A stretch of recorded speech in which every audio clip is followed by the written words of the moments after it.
Patrick, we'll go ahead and start with you. Go ahead, Patrick. Thanks. Hey, buddy. Obviously a terrific performance from Senza. What struck you today about his 7 shutout innings? I think, first of all, he's efficient, right?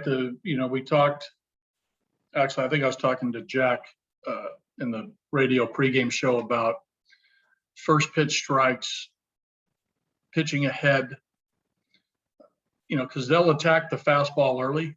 They'll attack pitches in the zone early.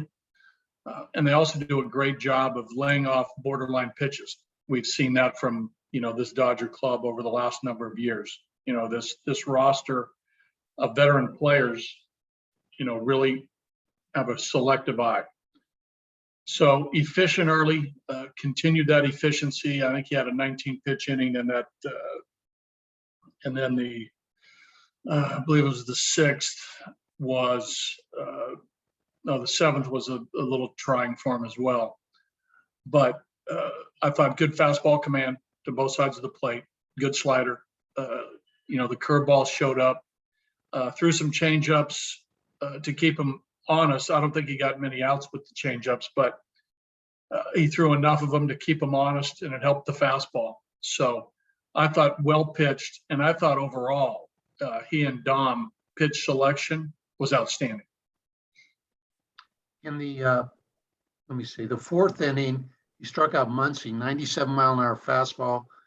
And then in the 5th, he struck out McKinney, 96-mile-an-hour fastball. Was his fastball especially lively today, or just because he really reared back and kind of blew those guys away? Yeah, I think, he has that capability to reach for a little more. We've seen that through Senza's career, especially when it gets hot and there's a crisis. We've seen that velocity with the four-seamer get up in that 96, 97, 98 range at times. We've seen that. I think he comfortably pitches at 94, 95, but he has that ability to turn it up and really stand on a couple fastballs. What you mentioned to Muncy and McKinney. So, he's proud of his fastball, as he should be. I'm proud of it too. I mean, he's a fastball pitcher that, and we've talked about this, has developed quality secondary pitches. Again, his one-loss record is not indicative to me of how he's pitched. So good for him. That was a solid ball game on the road against the world champions in their ballpark in the dog days of August, and he pitched great. And buddy, I believe you spoke to either the TV crew or maybe the radio crew about Jon Gray, but I'd like to ask you for an update as well. Feeling a little better today. We'll know tomorrow he's going to play catch. He's going to put a ball in his hand. He's going to see how he feels. Just a full day of treatment today with Keith and the guys. We'll let it calm down today. We'll get to Texas and see where he is. I think more than anything, I can probably say that he's questionable for his next start. I'd like to think that he can make it. I know he wants to make it from our conversation today. But it depends on how he feels tomorrow and Tuesday when he potentially throws his side session, or a light side for that matter. But, we're crossing our fingers. I'll know more as each day goes on. Great. Thank you. We'll go to Kevin Henry next. Buddy, it seemed like when the Dodgers would try to put together something against Senzatela, there was always a pitch or something that kind of negated that, and that included that Connor Joe catch over the wall there. For sure. Chris Taylor's turned into a really, really good player. He made the All-Star team this year. First and second, no outs. Leadoff walk, not ideal to Pollock. It hit Seager in the foot with a change or a slider. And then that was the biggest out of the game for me, was the Taylor at bat.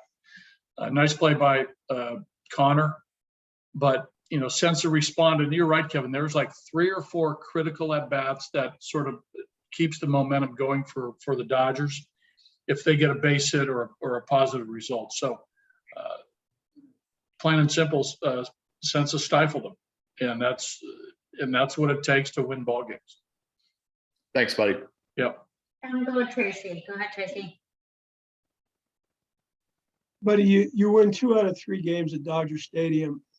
With all the struggles you guys have had on the road, is there a special feeling of significance? I hope the guys feel good about this. I think they do. This is the Dodgers are fighting, right? And we're fighting too, right? I mean, 30 teams are professional players. Tracy, you've been around long enough to know that the fight in all 30 teams, no matter where you are in the standings, is real, and every night. The Dodgers know what they're up against, with the Giants. And for us to come in here and win 2 out of 3 for a team that is really, really in the fight, and for us to beat them on their home turf is, for me, it's great. It's a great learning experience for our guys. There's a couple things the last couple innings I wasn't real happy about, but at the end of the day, we won. We'll address some of those things tomorrow, but we beat the Dodgers 2 out of 3. That's just plain and simple. We've been here enough over the years. We've had a lot of games like we've had the last couple nights that haven't gone our way. We won 2 out of 3. We'll be, we should be, proud of that accomplishment. Thank you, sir. All right, we'll go Megan Garcia, then Nick Broke to finish this up. Hey, buddy, what did you think of Tyler Kinley in the 8th and how he was able to get out of it? Well, first couple outs, 2 outs, nobody on, and a pop-up that should have been caught, then a walk, then a couple cross-ups, ball to the backstop. But eventually he got A.J. Pollock out with a good hard slider for the strikeout. But, Tyler's been pretty dependable all year long. There's been a couple valleys, but, I think that he's starting to smooth out a little bit over the course of this year. He's got a big arm. We like his stuff. We like how he's built. He's built the right way, good makeup, competitor, teammate, all the right things. But he deserved to get out of the inning unscathed. We should have had the pop up for the 3rd out. Thanks, buddy. Nick Broke. Yeah, buddy. I'm just curious. I don't think it was especially necessary, but did you notice, was Justin Turner checked by an umpire after he pitched? Nick, I did not notice, but we could probably go to the tape and see it, or maybe somebody did notice it. But that's a fair question. I'm going to say no, he wasn't. Okay. I'm going to say usually in that situation, the pitcher who pitches the 9th inning is checked before he takes the mound. And I did not see that. I was too busy doing what I needed to do before the 9th. Gotcha. Just curious. Thank you, buddy. All right, we'll do one quick follow-up from Patrick Saunders. Go ahead, Patrick. Yeah, buddy, none of us have asked you yet about CJ Cron, who came through again. I'm not sure what to ask you anymore, considering he just keeps doing it. But the fact that he is now starting to produce not just at Coors Field, but on the road, that's got to be a really good sign for him. Well, he has that potential to be a good player both home and on the road. I know the splits are a little drastic, but this is a player that's been out of Coors Field in his entire career. He going into this year, I don't know did he have any at bats at Coors Field.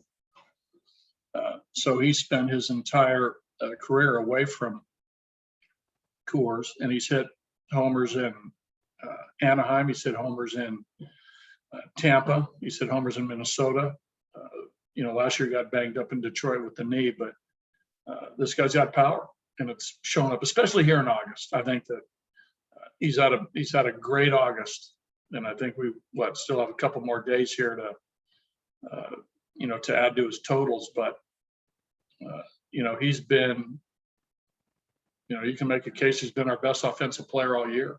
He's been that good, and that was after a real slow start. So I'm happy for CJ.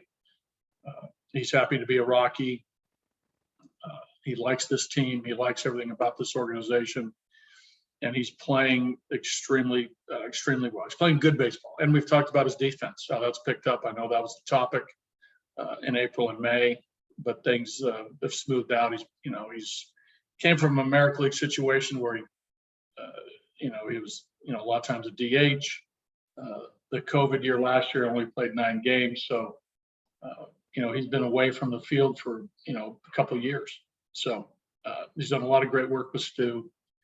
He's a good student. He's got good hands. He's got a good arm. And I think it's starting to show up a little bit in the field. Thank you, buddy. All right, guys.